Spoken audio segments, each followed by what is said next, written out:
41% of all code written in 2025 was generated by AI. Hyperscale data centers now consume more power than some countries. And for the first time, researchers can peer inside the black box of language models to see what they're actually thinking. MIT just released their 10 breakthrough technologies for 2026, and 3 of them are infrastructure problems that platform engineers are solving right now. Welcome to the Platform Engineering Playbook Daily Podcast. Today's news and a deep dive to help you stay ahead in platform engineering. Today, we're breaking down MIT Technology Review's annual list of breakthrough technologies. This isn't just a tech trend piece. We're going to cover all 10 breakthroughs from a platform engineering perspective. What infrastructure makes them possible? What skills do platform teams need? And why is MIT essentially predicting that infrastructure is the enabling layer for scientific progress? Before we dive into the MIT list, let's cover today's news. We've got 5 stories covering infrastructure as code security, spec-driven development, observability evolution, certificate management, and reliability engineering fundamentals. First up, InfoQ reports on how Cloudflare scales infrastructure as code with shift-left security practices. Cloudflare has eliminated manual configuration errors across hundreds of services using IAC and policy as code. The key insight here is that Cloudflare moved security validation earlier in the development lifecycle rather than catching issues in production. For platform engineers, this validates what many of us already know.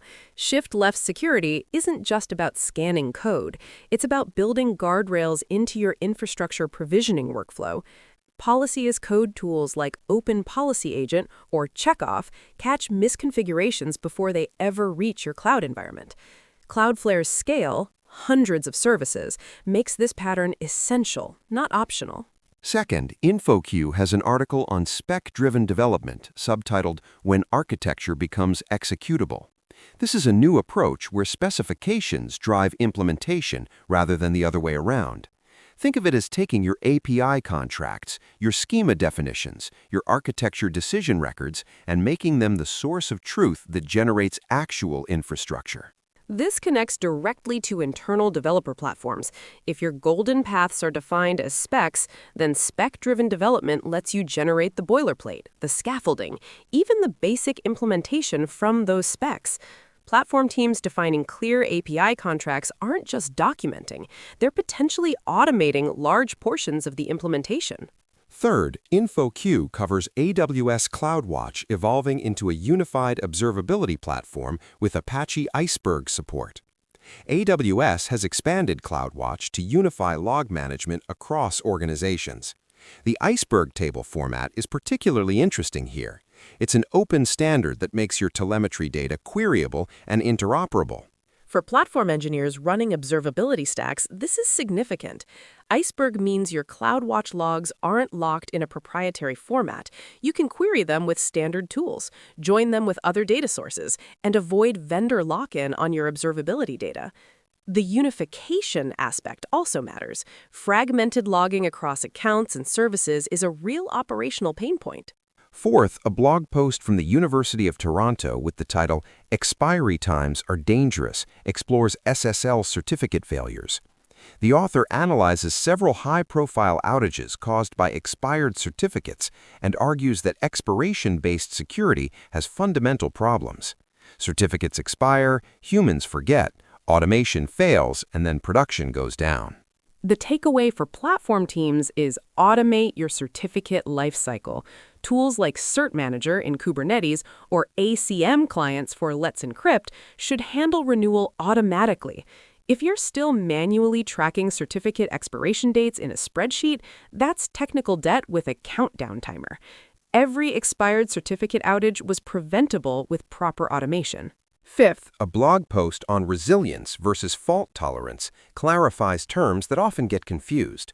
Fault tolerance is about handling failures without service degradation. Resilience is about recovering and adapting after failures. The distinction matters for how you design systems and set expectations. For platform engineers setting SLOs and designing reliability patterns, this framework helps. Fault-tolerant systems are more expensive to build, but maintain performance during failures. Resilient systems accept degradation but recover gracefully. Most production systems need both patterns applied to different components based on criticality. Now let's dive into our main topic. MIT Technology reviews 10 breakthrough technologies for 2026. MIT has been publishing this list for over 20 years. It's not a prediction of what might happen. It's a recognition of technologies that are reaching inflection points and will reshape industries. Let me read the full list first, then we'll dig into the ones most relevant to platform engineering. Number 1, hyperscale AI data centers. Number 2, next-generation nuclear reactors. Number 3, embryo scoring and genetic testing. Number 4, AI companion chatbots. Number 5, commercial space stations. Continuing the list, number 6, sodium-ion batteries. Number 7, generative coding, also called vibe coding. Number 8, personalized gene editing treatments. Number 9, ancient DNA and extinct genome banks. And number 10, LLM interpretability, also called mechanistic interpretability.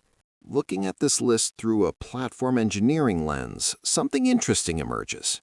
3 of these 10 are directly infrastructure challenges.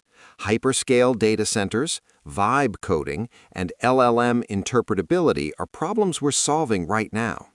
4 more, embryo scoring, AI chatbots, gene editing, and genome banks, all require massive compute infrastructure to function. Here's the meta pattern MIT is implicitly recognizing. Every breakthrough technology increasingly depends on platform engineering capabilities. We're not just supporting these technologies, we're enabling them. The infrastructure layer has become the multiplier for scientific and technological progress. Let's start with the biggest infrastructure story on the list, hyperscale AI data centers. This isn't just about building bigger buildings. This is about infrastructure at a scale that challenges our entire approach to computing. Let me give you the numbers because they're staggering. According to the International Energy Agency, global data center capacity will reach 96 gigawatts by the end of 2026. Power demand is increasing 165% by 2030 compared to 2024. Capital expenditure on data centers will exceed $600 billion in 2026 alone. To put that in perspective, a traditional enterprise data center might be 10 to 50 megawatts. The hyperscale AI facilities we're talking about now are 500 megawatts to 1 gigawatt for a single campus. Meta's planned Louisiana facility is 4 gigawatts. That's larger than the output of most nuclear power plants. This is infrastructure at nation-state scale. What's driving this? Training large language models requires massive parallel compute. A single GPT-5 class training run might require 50 to 100 megawatts sustained for months. And that's just training. Inference at scale for millions of users compounds the power requirements. The hardware numbers are equally extreme. An NVIDIA H100 GPU draws 700 watts. The new Blackwell architecture exceeds 1,000 watts per chip. Traditional server racks might use 5 to 10 kilowatts. AI compute racks now exceed 100 kilowatts. Air cooling is physically impossible at those densities. Liquid cooling is mandatory. For platform engineers, this creates several challenges. First, power management becomes a core competency. Power fluctuations during training runs can spike 2 to 3 times baseline. Your orchestration layer needs to be power aware, scheduling workloads based on power availability, not just compute availability. Second, orchestration at this scale stretches existing tools. At 10,000 plus GPUs, hardware failure rates hit 3 to 5% daily. Checkpointing model state means saving terabytes per snapshot. The network fabric needs 3.2 terabits per GPU. Total bandwidth across a cluster hits petabytes per second. Kubernetes is being stretched to its limits for these workloads. Custom schedulers are emerging specifically for GPU workloads. NVIDIA's Slurm, with enhancements, still dominates HPC training jobs. What we're seeing is hybrid approaches. Kubernetes for serving and inference, Slurm or custom schedulers for training. Geographic arbitrage for renewable energy is becoming a platform engineering concern.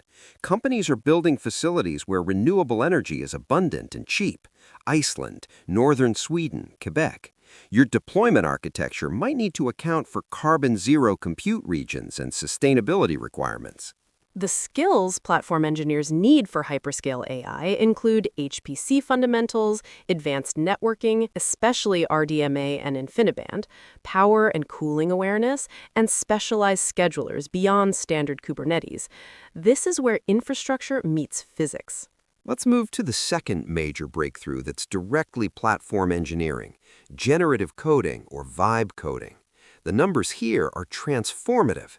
92% of U.S. developers now use AI coding tools daily, according to GitHub's 2025 survey. 41% of all code commits are now AI-generated or AI-assisted. GitHub Copilot has 20 million users and generates 46% of code in enabled repositories. Cursor IDE reached $500 million in annual recurring revenue in 2025, with 19.3% market share. Claude Code from Anthropic has over 100,000 daily users with agentic coding patterns. This isn't a trend, this is the new baseline. What makes vibe coding a breakthrough rather than just another tool? 63% of vibe coding users are non-developers. Subject matter experts, business analysts, and domain specialists are building internal tools without traditional programming skills.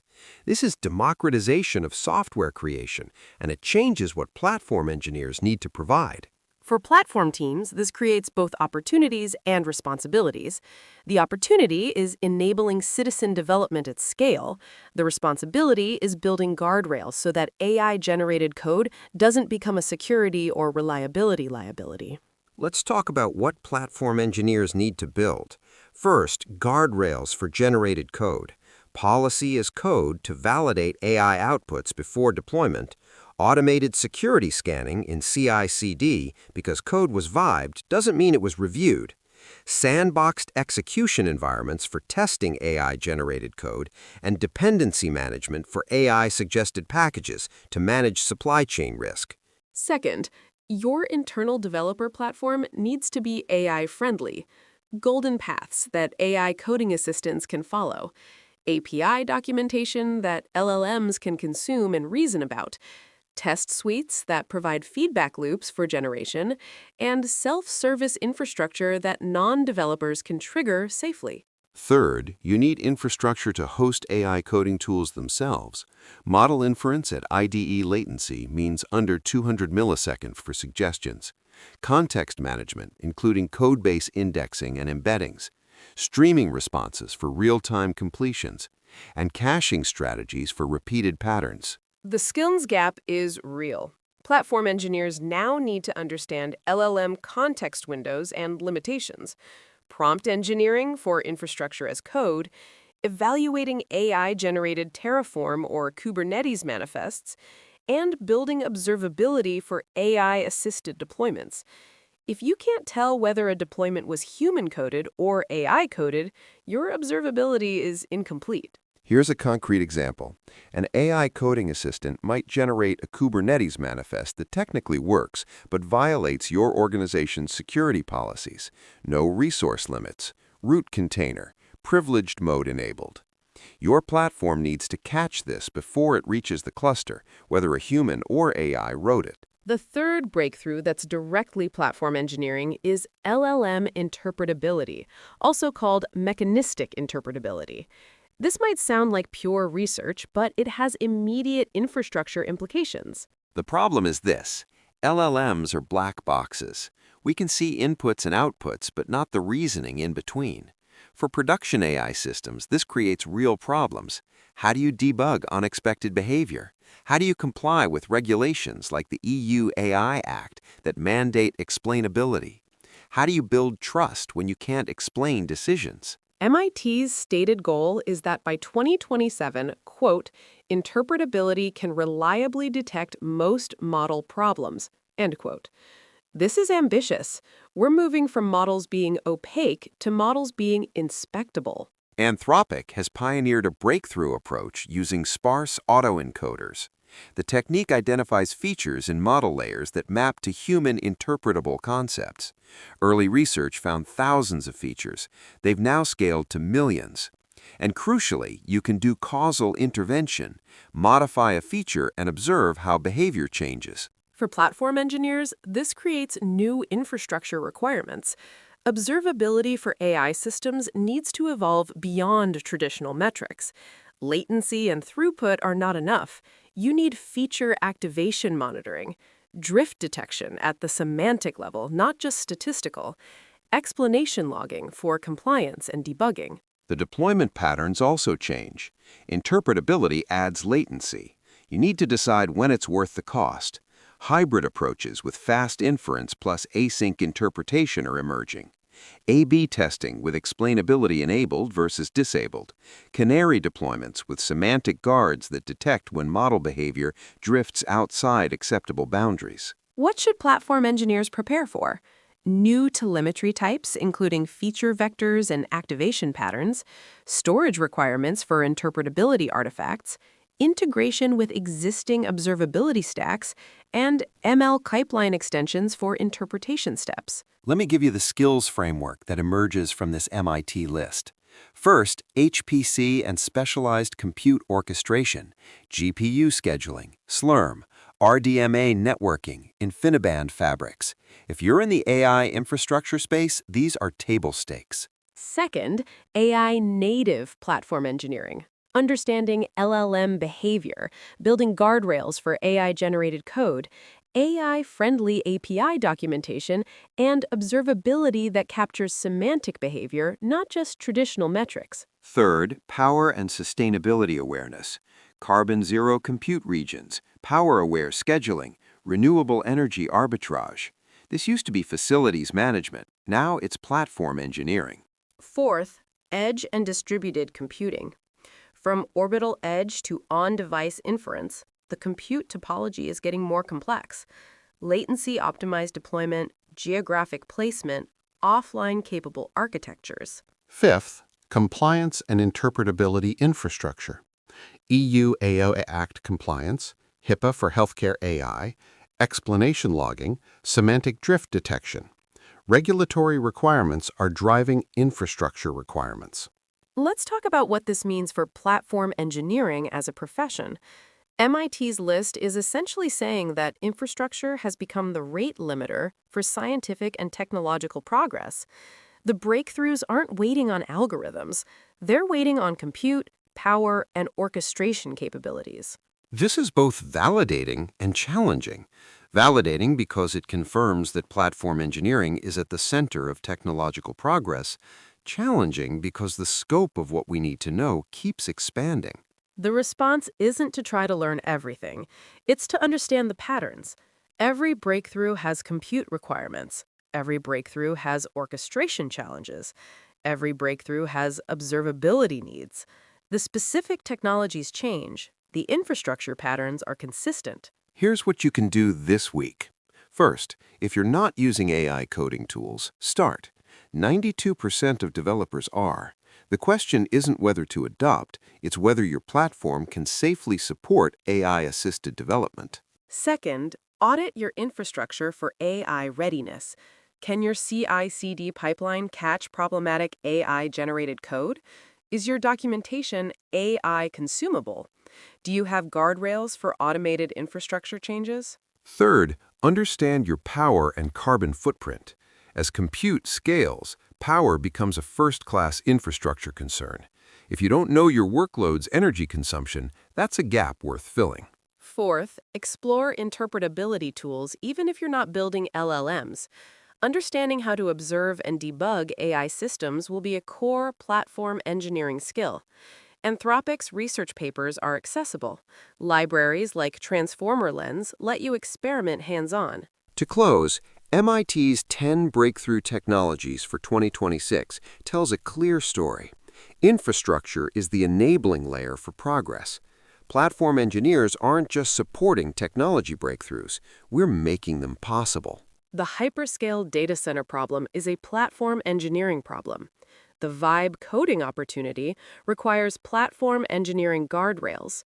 LLM interpretability will become platform engineering observability. If you want to work on technology that matters, platform engineering is where that work happens. That's the Platform Engineering Playbook for today.